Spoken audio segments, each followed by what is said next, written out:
Assalamualaikum warahmatullahi wabarakatuh.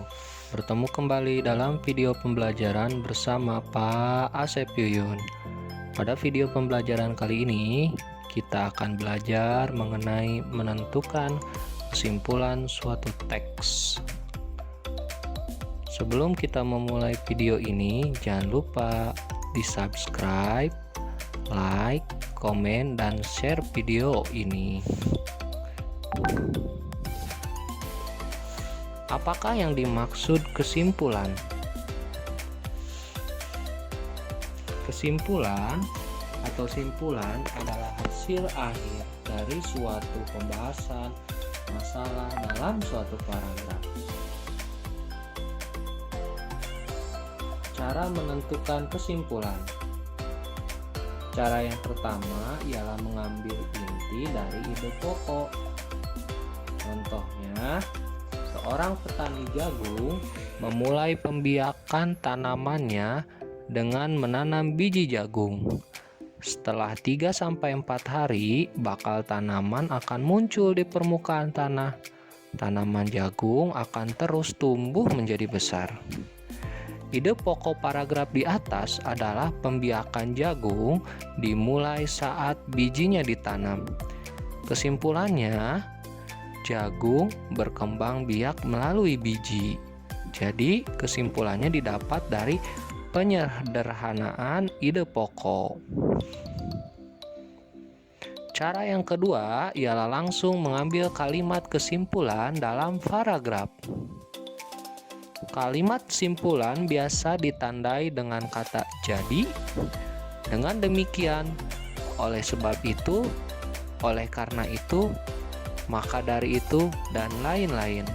Contoh, salah satu jenis coklat adalah compound coklat. Coklat ini memiliki rasa manis dan harganya juga cukup murah. Selain itu, proses pembuatannya juga termasuk mudah. Jadi, tak heran kalau compound coklat termasuk coklat yang sering dan banyak dikonsumsi. Perhatikan kalimat terakhir pada paragraf di atas. Kalimat tersebut diawali dengan kata jadi, yang merupakan kata kunci dalam menentukan kesimpulan paragraf. Jadi, kesimpulan paragraf di atas adalah compound coklat termasuk coklat yang sering dan banyak dikonsumsi. Cara yang ketiga ialah menggabungkan antara kalimat utama dan kalimat kesimpulan yang biasanya berada di akhir paragraf. Contoh, acara tahun baru lalu selalu dirayakan dengan meriah. Banyak orang-orang yang datang ke lapangan untuk merayakan tahun baru bersama. Namun, kemeriahan tahun baru tersebut tidak diimbangi dengan kesadaran para pengunjung untuk menjaga kebersihan lapangan.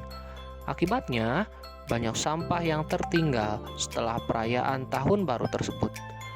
Kalimat utama paragraf di atas terletak di kalimat pertama dan kalimat kesimpulan berada di akhir paragraf.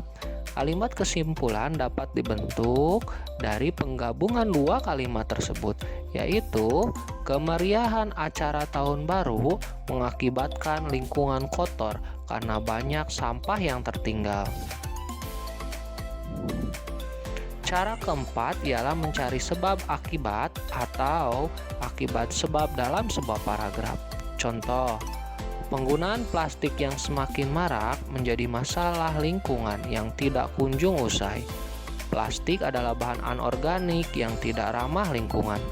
Hal ini disebabkan sifat plastik yang tidak mudah hancur dan terurai oleh tanah. Butuh waktu beratus-ratus tahun hingga plastik terurai dalam tanah. Akibat dari teks di atas ialah penggunaan plastik yang semakin marak menjadi masalah lingkungan. Sedangkan sebab yang berada dalam teks tersebut ialah plastik sulit diuraikan oleh tanah. Jadi kalimat kesimpulannya, penggunaan plastik yang semakin marak menjadi masalah lingkungan karena limbah plastik sulit diuraikan oleh tanah. Cara kelima, jawaban dari ide pokok. Contoh, pencemaran akan semakin berbahaya jika sudah ada di dalam tubuh kita, seperti di dalam darah atau rambut. Jika terus-menerus terkumpul di tubuh, maka proses pertumbuhan dan perkembangan kita akan terganggu. Selain itu, pembentukan tulang, perkembangan otak, dan saraf pun akan mengalami gangguan.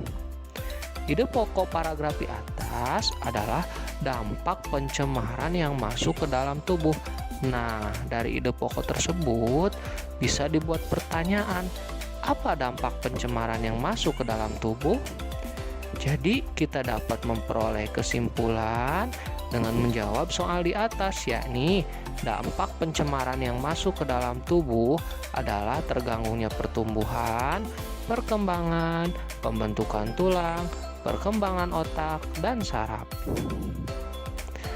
Terima kasih telah menyaksikan video pembelajaran ini. Jangan lupa subscribe, like, komen, dan share video ini.